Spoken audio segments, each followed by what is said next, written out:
Hey, good afternoon, my people. What's up? Hope and trust that all is going good.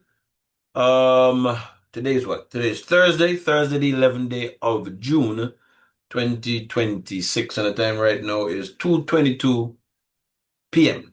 2:22 p.m. The 11th day of June, 2026. Haven't been on for a while, but you know me. If I don't have nothing to say that I believe moves the needle, I try not to just be on for to be on sick. So that's why I haven't seen me for a few days. I'm just waiting, watching, see what's happening in the country.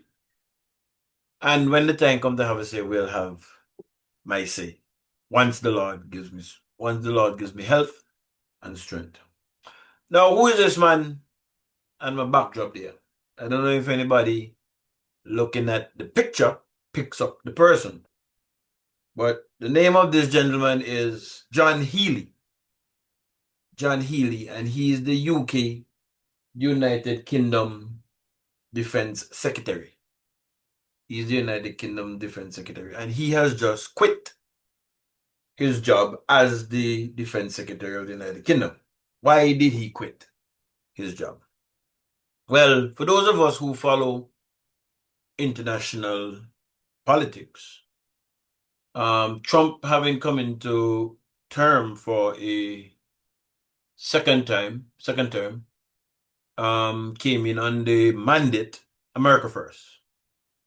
Whatever policies they put in place, America is at the core of that. And as such, Trump recognized, and I have been saying for years, that NATO countries, European countries, have been freeloading on the American on America in relation of carrying their financial burden within NATO. That is the North Atlantic, what the treaty one? North Atlantic Trade Organization, maybe something like that. But it's a defense pact where they are dedicated to defending one another if one is attacked. And they have financial contributions to meet. And for years now, decades, um, I believe it's after the Cold War, America have been carrying the burden. And these European countries, NATO countries, have been using the monies that ought to be going to their defense, using it in social programs, school, healthcare, etc. in their countries, instead of dealing with the defense part of it. And most of them have become pretty wealthy on a domestic level. Trump say, look, nah, that done. Mm-mm. Everybody needs to carry their own weight. We have our challenges, and we can't be carrying you freeloaders. And of course, you know how it is. Some people don't like to hear the truth. So Trump was taken to task by many nations. Um, be that as it may, Trump stuck to his guns. So NATO countries began to understand that the free ride is over. They're going to have to invest in defending themselves, etc., etc. And to back up what he was saying, that is Trump, he would have started to pull back some troops, realign troops from one area to the next, etc. That's another discussion there. But his actions would have brought it to the attention of these NATO countries that no, it's not business as usual. Um, the blanket that we thought we had, we no longer have, so we're going to have to do things differently. As a matter of fact, I believe at the time, countries were supposed to be paying 3% of their gross domestic product for the defense of NATO. They were paying below that. And Trump advocated for and got a commitment to move that 3%, which most countries weren't paying, up to 5%. Well, you can imagine what is going to happen now. These countries found themselves in a position where um, they're going to have to find the money because America not protecting them for free no more. Under Trump, they're going to have to find the money. And where is that money going to come from? So, let me get back to Healy now. The UK, there's been an ongoing discussion in the UK in relation to immigration and what they refer to as benefits for immigrants. The idea is that some UK parliamentarians are of the opinion that they're freeloaders living off of taxpayers who have to work and pay taxes, and they ought to be working. And some MPs, mostly from Labour, is of the opinion that that's a burden that the state should be carrying. So that is the argument going on in the UK. No, Healy was supposed to get some money for in the defense department to begin to do their work because basically the UK is on its face military wise. So they're gonna have to spend major monies to begin the process of getting back up off of their faces or off of their face. And the backbenchers for the Labour Party is pro-immigrant, pro-welfare benefits, pro-working citizens paying taxes for people who should be working and who can work. And they basically have been wagging the dog from the back. That's the term, the correct term. Dog being Starmer, not calling him a dog, just metaphoric one thing. And they're saying, look, well, if the welfare section is going to be upstaged, you very well might not be prime minister. So that is the argument there. Anyway, this gentleman, John Healy, recognized that, you know what, I have to do some things make some decisions as defense minister that, in his opinion, makes the country less safe and expose troops to unnecessary risks. And having recognized that his party is not committed to spending the money that they have to spend on defense, he resigned, which is the honorable thing as far as I'm concerned. How does all this tie in with Antigua? Before I get to that, let me just go here. In relation to the spending on welfare, the UK working age benefits bill, it was lower than the defense bill in the 1980s. But since 1990, welfare spending has become higher, often significantly so. That is, so now you're spending way more on welfare. And of course, common sense tells us, anybody who wants to be honest, no. The reason why politicians are pandering to those people is because of the votes. Yeah? At the expense of people who are working and paying taxes. Working age benefit spent, it's projected, working benefit spend is projected to rise to about 4.3% of gross domestic product by the end of the decade, compared with the government external ambition to hit 3% on defense in the next parliament. So they're paying 4.3% of GDP and not even 3% on defense.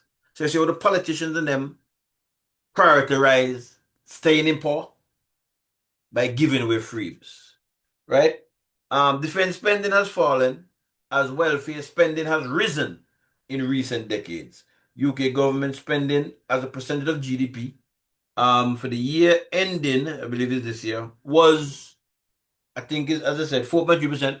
Some estimates say 5%. Point is, the politicians prioritize welfare benefits. Benefits for people who can very well go and work and stop living off people who work and pay taxes. They prioritize that because of their votes, as opposed to being able to defend themselves. God help them if anything happens, because I think I read something the other day that the submarines, the UK submarines, all of the UK submarines are dried up now. So it gives you an idea as to the mess that they're in relation to their defense or being able to defend themselves. So let me come back to Antigua now and why this news triggered that in my head, and I said, let me come and do something. What is happening here in Antigua?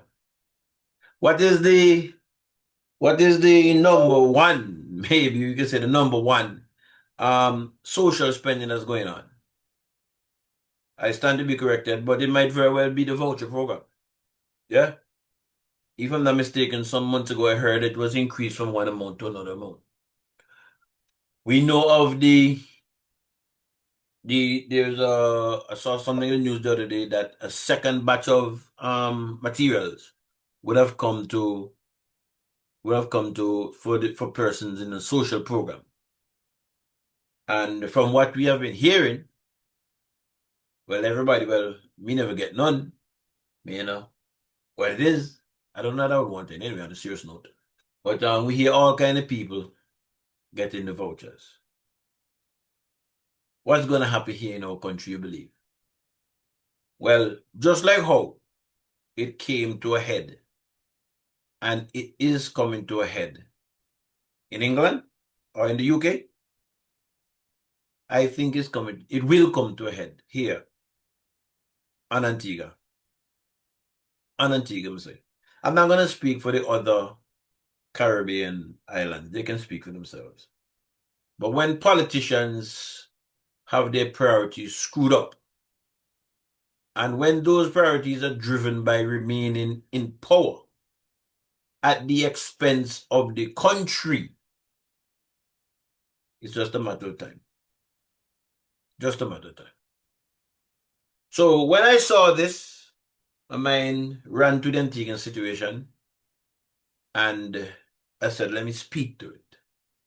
Because when we see things happen, well, we used to say here colloquially, when the neighbor house on fire, wet yours. England, UK might be far away. What happened in the UK can happen here.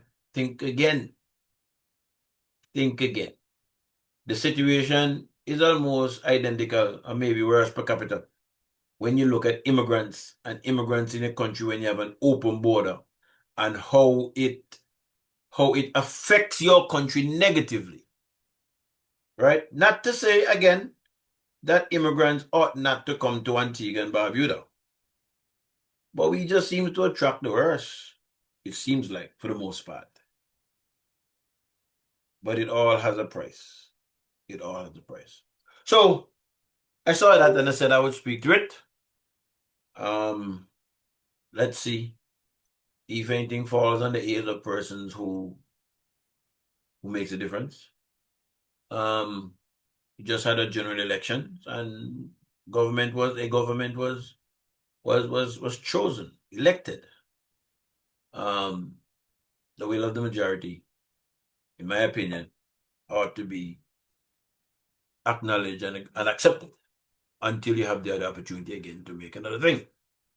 And the final point I want to make before I leave, I just want for the members of the United Progressive Party to look at this situation with Mr. Healy.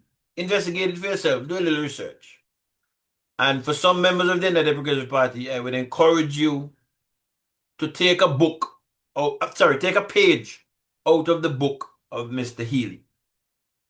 His party took a policy decision, or have taken a policy decision, that they're going to prioritize spending on immigrants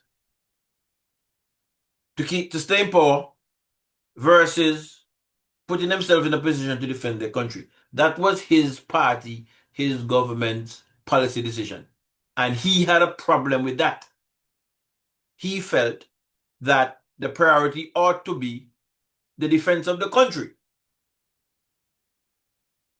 And what did he do? He resigned. I'm sure that they had discussion behind the scene and blah, blah, blah, blah, blah. But he figured, you know what? Where my party is going with this one, I'm not going with them. But did he stay there and try to mash it up? Nope. He did what honorable people do. He resigned, gave the reason for his resignation, and time will ultimately be his judge.